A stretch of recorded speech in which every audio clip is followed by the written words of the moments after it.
আসসালামু আলাইকুম স্যার। ওয়ালাইকুম আসসালাম। আমাদের স্কুল সেকশন থেকে এবার 3 জন গোল্ডেন এ প্লাস পেয়েছে, তার মধ্যে ওর মার্কস হচ্ছে সব থেকে বেশি। কংগ্রেচুলেশনস। আপনি যে কমন বাংলা পড়াবে যখন তখন ওকে ওকে পড়ে না। ও ইস্তিয়াক স্যার আছে না, ওনাকে সব বলে রেখেছে তুমি যাও বুঝিয়ে দেয়। আপনার আগের যে কলেজ প্রিন্সিপালের সাথে কথা হলো, ওনার তো খুব তুমি আর কিছু বলবা? না স্যার। ঠিক আছে, প্রিন্সিপাল স্যার আজকে খুব হয়েছে। আসসালামু আলাইকুম স্যার। ওয়ালাইকুম আসসালাম। তুই কি পাগল? তুই বুঝতেছিস তুই কি বলতেছিস এগুলা? আমি তো পাগলই। দেখ, এটা কোনো নর্মাল কথা না, মানে সায়েন্স থেকে কমার্সে যা তুই বলবি যে অ্যাকচুয়ালি কি হয়েছে। আরমান। Wait, Arman sir? কি রে নীরব, কি আবার অভিনন্দনের কি হলো? আপনার দিয়ে আইনের দরজাও আটকে রাখতে পারে নাই। আপনি এত ভয়ঙ্কর একটা মার্ডার করে এত তাড়াতাড়ি অব্যাহতি পেয়ে গেলেন। এসব কথা এভাবে বলে না, সবই কপাল বুঝছো। দলটা উপর দিখায় গেল, আমিও উপর দিখায় গেলাম। মানে সরকার উপর লিখা দেখে আপনিও উপর লিখে গেলেন। সেলুট ভাই, সেলুট। অবশ্যই আপনার তারিফ করতেছি ভাই, মন থেকে আপনার তারিফটা করলাম ভাই। শুধু প্রশংসা করলে হবে না, যে কাজ দিয়েছি সে কাজটা তো করতে হবে। কি কয় এটা তিনখানা, ওইখানে একটু নজর দিবি। ঠিক আছে ভাই, আসি। আচ্ছা। কি রে মা, কি সে কহ? বাবা, তোমার কেন মনে হয় আমি যখনই আসি কিছু না কিছু লাগবে এই কারণে আসি? শোন মা, যদি বাপ মা ঠিকভাবে দিতে না পারে, বাপরে বাপ ডাকে না, মায়ের মা ডাকে না। আমি তোমার কাছে কখনো কিছু চাইছি? বল এখন কি? আমার এসএসসিটা তো সায়েন্স ব্যাকগ্রাউন্ড থেকে খুব ভালো একটা রেজাল্ট করে আসছি। আমি চাই আমার এইচএসসি তে কমার্স ব্যাকগ্রাউন্ড থেকে ভালো একটা রেজাল্ট করি। তুই তো সায়েন্সে ভালো রেজাল্ট করলি, আবার কমার্সে কেন? এমইন লাইফটা চেঞ্জ হয়ে গেছে।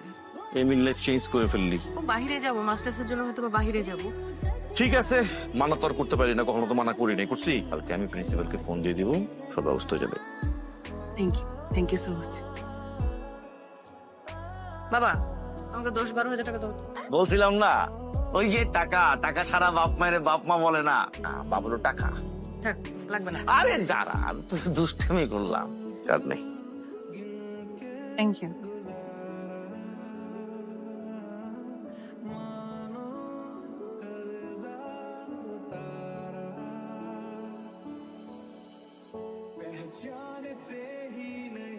আপনাদের প্র্যাকটিসটা থাকে এন্ড আপনারা আপনাদের উপস্থিত বুদ্ধি খাটিয়ে থিওরি গুলো খুব সুন্দর করে লিখতে পারেন। এর ভেতরে অনেকেই ভালো করেছেন, অনেকেই এত ভালো করেছেন যে আমার ইচ্ছে হচ্ছিল খাতায় ফেলে দেই। তারপরও মানুষ মাত্রই ভুল, সেই কথা বিবেচনা রেখে আজকে সবাইকে খাতা দিচ্ছি এবং কার কোথায় ভুল সেটা নিয়ে আলোচনা করছি। আমি আশা করি এরপরে এই ভুলগুলো আর হবে না। রোল 26। আসসালামু আলাইকুম স্যার। পারু। পারো প্রিন্সিপাল স্যার তো আপনাকে আমাকে পরিচয় করেছিল, রাইট? জি অনেক ভালো স্টুডেন্ট বলেছিলেন। কি পেয়েছেন এসএসসি তে? Sir, golden A plus topper sir. অপা সাহেব, রেজাল্টে কি অবস্থা? ক্লাস টেস্টে তো এর থেকে বেটার রেজাল্ট এক্সপেক্ট করছিলাম আপনার কাছ থেকে। স্যার আসলে সায়েন্স থেকে কমার্স আসছি তো বেসিকটা আসলে ঠিক নাই। মানে হঠাৎ করে কমার্স ছেড়ে সায়েন্সে কেন? আমি সায়েন্সে আসলে বিজ্ঞানটা খুঁজে পাচ্ছি না স্যার, বিজ্ঞানটা সরি, ইন্টারেস্ট স্যার। তাই বলে এতদিন ধরে সায়েন্স পড়ছেন, এত ভালো রেজাল্ট ছেড়ে দিবেন? আসলে আমার জীবনের হিসাবগুলো মিলছে না স্যার, আমার ভালোবাসার হিসাবগুলো ধাপে ধাপে মিলাতে হবে স্যার। স্যার আসলে আপনার না একটু কম বলতে হবে, একটু বেশি শুনতে হবে, একটু বেশি বুঝতে হবে। আপনি বুঝতে পারছেন স্যার?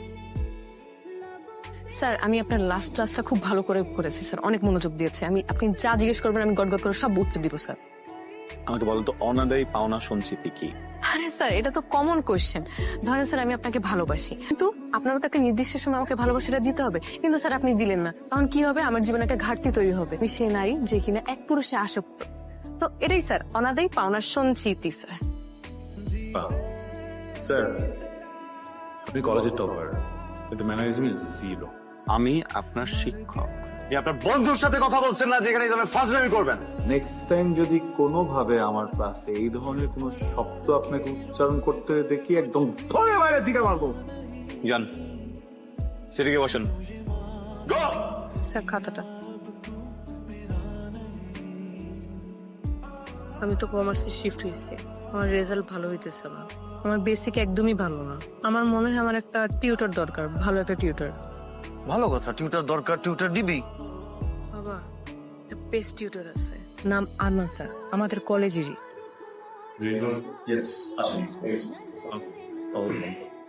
আপনার সাথে পরিচয় করিয়ে দিই। আপনার প্রিয় স্টুডেন্ট পারু, পারু হচ্ছে বাবা, উনি আজগর ভাই। আসসালামু আলাইকুম। ভালো স্যার, আমি মূলত আপনার কাছেই আসছি স্যার। না না, কোনো জটিলতা না স্যার। যে মেয়ে পারু আপনার স্টুডেন্ট, ও তো ভালো স্টুডেন্ট, আপনি জানেন।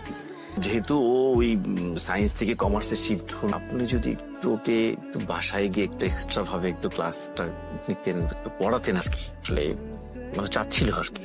একদমই ঠিক আছে। বাড়ি থেকে পড়ানোর কনসেপ্টটার সাথেই আমি কেন যেন কোনো কানেকশন ফিল করি না। ক্লাসে এত সুন্দর করে পড়াই, আমরা বুঝিয়ে পড়াই, যে ওই স্পেসিফিক সাবজেক্টে ওদের আসলে আলাদাভাবে কোচিং করার বা প্রাইভেট পড়ার প্রয়োজনই নেই। আপনি পারুকে বলবেন আমি এখন থেকে ওকে কলেজে এক্সট্রা কেয়ার করবো। আমি প্রত্যেকদিন কলেজ শেষে প্রয়োজন হলে ক্লাসরুমেই চ্যাপ্টারগুলো বুঝাবো। আমি উঠছি তো। না না, বসে ডক্টর বসো প্লিজ। ঠিক আছে, কথা বলেন। জি, আপনাকে আমি অনৈতিক কিছু করতে বলবো না। আপনি ওই কলেজের টিচার, আমি টিচার। ওই যে আমাদের বাম দিকের ওয়ার্ডটা ভাঙা, ক্লাসরুমে ড্রাগস পাই, সকালবেলা একটা ফ্রেশ পাই আমরা।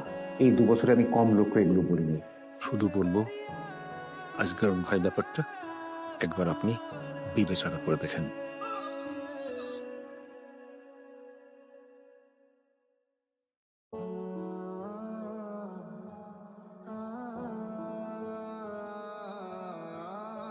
পারু, আমি আমার জীবনে প্রচুর টাকাওয়ালা মানুষ দেখেছি, এমন মানুষ খুব কম দেখেছি। আচ্ছা যাই হোক, কি ব্যাপার বলো তো? টিচারের উচিত স্টুডেন্টকে দাওয়াত দিয়ে খাওয়ানো, সেখানে আমার স্টুডেন্ট আজকে জোর করে আমাকে নিয়ে আসছে লাঞ্চ করাবে। স্যার আপনি তো ভুলে যাচ্ছেন, আজকে আপনার স্পেশাল ডে। 1 মিনিট, ভুলেও বলো না আজকে তোমার জন্মদিন। যদি বার্থডে হয়ে থাকে তাহলে এখনই আমরা যাবো, তোমার গিফট কিনবো, তারপর আসবো। আমি তো খালি হাতে চলে এসেছি, চলো। স্যার আজ আপনার ফেসবুকের বায়োতেই তো দেওয়া আপনার বার্থডে। তারিখ ঠিক আছে, কিন্তু বার্থডে 2 মাস পর। তুমি কি নিয়ত করেছো আমার বার্থডেতে আমাকে খাবার, রাইট? 2 মাস পরে যখন আমার বার্থডে আসবে ওদিন তুমি খাওয়াবে, খাবার তুমি অর্ডার করো, কি খাবে আমি বিল দেবো, ঠিক আছে? Excuse me. স্যার আপনি বিশ্বাস করেন স্যার, আপনার জন্য আমি আমার ডিপার্টমেন্ট চেঞ্জ করেছি, আমার সাবজেক্ট চেঞ্জ করেছি ক্লাস করব বলে। আপনাকে বাসা পর্যন্ত নিয়ে গেছে একজন হোম টিউটর হিসেবে। স্যার আমি আপনাকে ভালোবাসি স্যার, আমি আপনাকে প্রচন্ড ভালোবাসি। আমি কে? আমার ভালোবাসার মানুষ। আমি তোমার শিক্ষক। শিক্ষক এবং শিক্ষার্থীর মাঝে একটা বাউন্ডারি থাকে যেটা কখনো ক্রস করতে হয় না। তোমাকে বলেছিলাম এই লেটারটার ভিতরে কিছু বেফাস কথা লেখা আছে, যেটা পড়ার পরে অনেক কিছু নষ্ট হয়ে যেতে পারে, তারপরও তুমি আমাকে এটা পড়িয়েছো। আমি বোকা, আমি কিছুই বুঝি না। ডে 1 থেকে তোমার অ্যাপ্রোচ আমার একদম পছন্দ না। তোমার অ্যাপ্রোচ শিক্ষার্থীদের মতো না। যেভাবে আমার সাথে কথা বলো, করে তোমার বাবার ক্ষমতার অপব্যবহার করে আমাকে তোমার বাসা পর্যন্ত আনিয়েছো, তোমাকে আমি পড়াই, ভেরি ভেরি ভেরি রং। তারপরও আমি তোমাকে সুযোগ দিয়েছি নিজেকে শুধরে নেওয়া। আমার দায়িত্ব আমার শিক্ষার্থীকে সুযোগ দেয়া, তাদের জীবনকে সহজ করা। এর মানে এই না যে আমার শিক্ষার্থী আমার জীবন কঠিন করে দিবে। আমি খুব খুশি হব আজকের পর থেকে যদি তোমার চেহারাটা না দেখতে হয়। আমি আপনাকে ভালোবাসি স্যার, প্লিজ স্যার আপনি আপনার আমাকে ভালোবাসতে হবে স্যার, প্লিজ। পারু, যথেষ্ট হয়েছে। আমি তোমাকে বলছি এটা তোমার বাবার রেস্টুরেন্ট, আমি তোমার শিক্ষক, তুমি একই সাথে আমাকেও ছোট করছো, তোমার বাবাও ছোট হবে। আমাকে টাচ করো না পারো, আমি তোমাকে বলছি তুমি হাত ছাড়ো।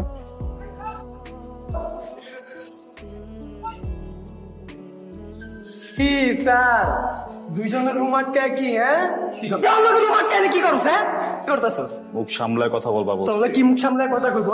ছেলে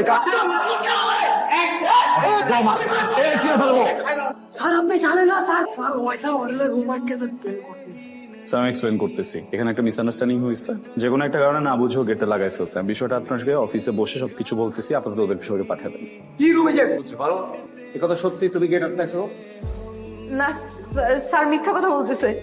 স্যার আমাকে রুমে ডেকে দরজা লাগাই দেয়।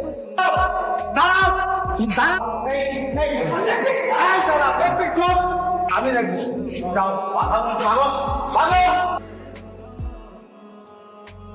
কিরে কি হয়েছে?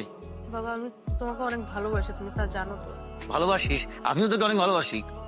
ছোটবেলা থেকে কখনো কি আমি কোনো বড় ভুল করছি বাবা? ভুল তো সবাই করে, সব বাচ্চারাই করে, তুইও করছিস। বাবা আমি অনেক বড় একটা ভুল করছি, তুমি কি আমাকে মাফ করবা? কলেজের ঘটনা আরমান স্যারের কোনো দোষ ছিল না। ক্লাসের গেট রুমটা আমি আটকাই দিই, বন্ধ করে আমি বলি আমি তাকে ভালোবাসি।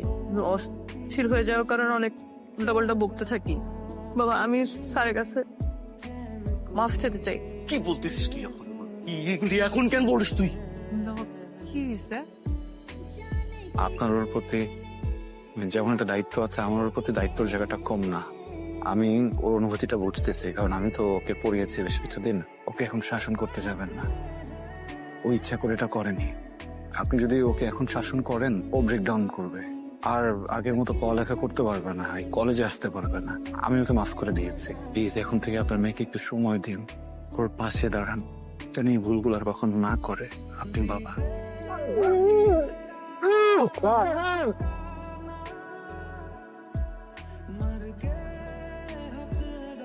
জীবনে কত মানুষের মারছি, কত মানুষের খুন করছি। পাওয়ারটা ধরে রাখতে এগুলো করা লাগে। ছেলেটা বারবার বলার চেষ্টা করছে যে তার কোনো দোষ নেই। সে বলছে একবার আমার কথাটা শোনেন, আর বুঝিনি। তুই ছোট মানুষ, ভুল করে ফেলছিস। সব তুই আমার উপরে ছেড়ে দে। সব আমার দোষ, আমার ভুল। তুই চিন্তা করিস না, এখানে তোর কোনো দোষ নেই তো। আসলে পারো মা